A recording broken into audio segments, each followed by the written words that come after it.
Venue para sa debut ni Bibi Fiancé dito pala gaganapin.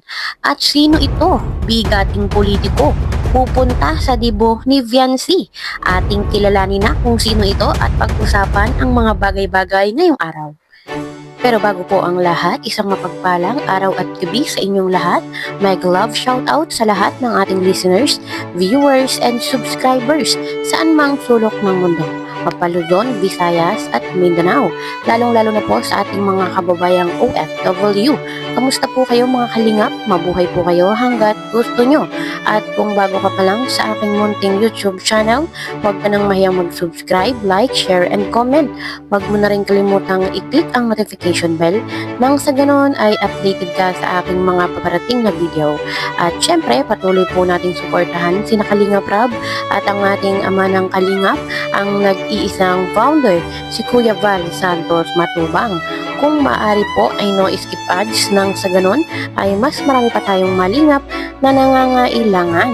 At konting paunawa po kung maaari ay tapusin niyo muna ang kabuuang video nang sa ganon ay akma ang inyong mga komento. Gusto natin kumita ng pera, kahirapan ng buhay guys.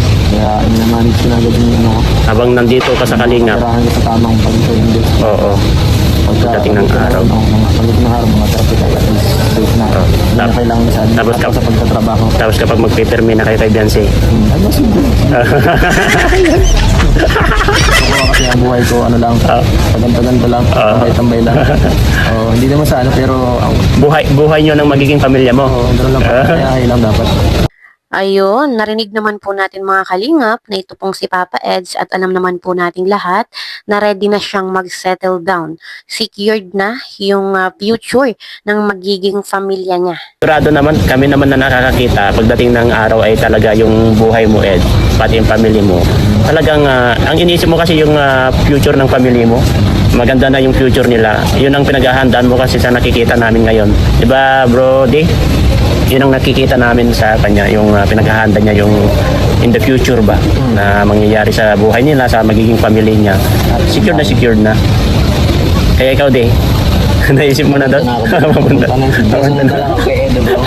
Ayun, kahit po yung mga kasamahan ni Papa Eds, yung pong lagi niyang nakakasama araw-araw, ay malinaw pong nakikita na magiging maayos talaga yung kinabukasan ng magiging asawa ni Papa Eds, maging ang mga magiging anak nito. Si Fiancé na nga lang po ang hinihintay ni Papa Eds, ay anytime pwede na po silang magpakasal. Ayun yun guys, narinig nyo yung sinabi ni Ed guys, secured ang magiging asawa nito. Secured. Asawahin mo na ako, bro. Laka, lagot ka kay Fiancé niyan. Tignan nyo guys, nagpapaasawa si D kay Ed. Ay, grabe. Ayun, at alam naman po natin mga kalingap na hindi po talaga maiiwasan at alam naman po natin na meron po talagang umaaligid-aligid dito kay Papa Eds. So, hindi naman po napapatunayan kung meron ba talaga. Kaya hanggat wala pong lumalabas ay tuloy po ang EDC. At nakikita naman po natin mga kalingap na totoo yung intensyon ni Papa Eds dito kay Fiancé. Kaya kung ano man po yung mangyari, kung ano man yung katutunguhan ng EDC, ay patuloy lang po natin silang suportahan. Mas mainam, wag na lang din po tayong masyadong mag-expect para hindi po tayo masaktan. Ano po? At sa kabilang dako nga po mga kalingap, ay patuloy pa rin pong pinag-uusapan, pinagdidesisyonan kung ano po ba talaga ang magiging ganap sa mismong birthday ng ating Bibi Fiancé. Lahat naman tayo excited sa ganap guys. Siyempre, bilang partner niya, talagang kabahan ka talaga. Daming tao yan bro. Yung mga supporters, mga yung mga sponsor na mga bigatin, nandito sila guys, grabe. Matindi. Pupunta kayo Sir Leo? Nga nagpapakita sa punta natin ng Palawan. Nag-i-sponsor lang siya, no? Ayan yung magpapakita si Sir Leo. Ay abangan na lang natin guys kung ano yung pasabog ni Ed. Sa kanya na lang po yun. Pero kinakabahan daw siya. kinakabahan siya sa kanyang gagawin. Sigurado maraming mga programa doon guys. At hindi rin natin alam kung ano yung mga pasabog nila on that time. Number one, yung sayaw ay normally na yon, yung cotillion nila. Pero yung mga special pasabog, yun ang aabangan natin. Pare-pares tayo na mag-aabang kasi hindi rin namin alam. Kaya confidential sa kanila yan. Makikita natin sa araw ng birthday ni Beyonce. Ayun, talagang excited na po ang lahat kung ano ba talaga yung special pasabog ni Papa Eds at ng ating mga bigating sponsor. At sa kabila nga po mga kalingap ng pagpaplano kung saan ba gaganapin, kung saan ba ang venue mismo ng birthday ng ating Bibi Viancy at sino itong bigating politiko na maaaring pumunta sa birthday ng ating Bibi Viancy, panoorin po natin ito. Sa debut ni Beyonce, malapit-lapit na, Ed. Alam mo na ba kung saan gaganapin yun? Hindi ko alam. Ikaw, Brody, kasi ikaw may mga source side. Saan pa gaganapin sa birthday ni Beyonce? Occupied na daw sa Maria Fatima. Birthday niya, kaya hindi na doon. Occupied na doon. Kasi si Sir Alvin, dadirect na sila kay Sir Alvin kasi si Sir Alvin na ang maghanap niyan eh. Balita ko nga sa Pineapple Resort. Di malapit na.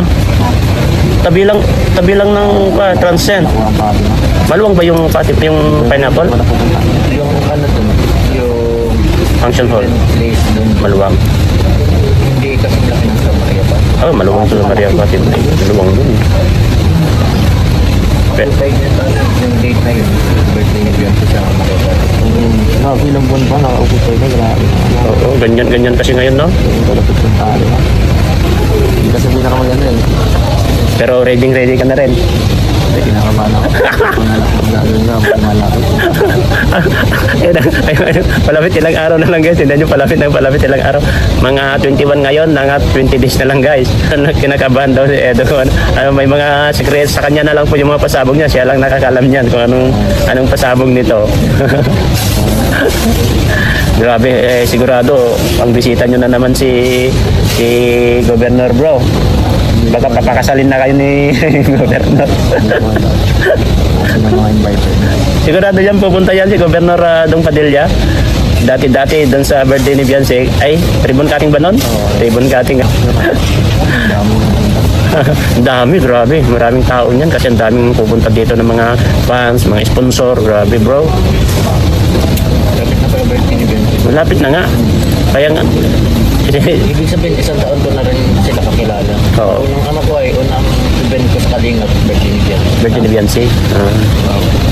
Means 1 year ka na rin. Grabe. Kaya maraming nag-iisip kung ano yung mga... Ngayon pa lang, ang dami na nagsasabi. Alam ba namin kung ano yung pasabog ni Edo dyan? Sa kanya na lang yan ay. Kung ano yung mga na-surprise niya. Kaya ang mahalaga ay maging okay yung birthday niya. Oo. Sa kanya yung araw na yun. Oo. Hindi naman sa akin.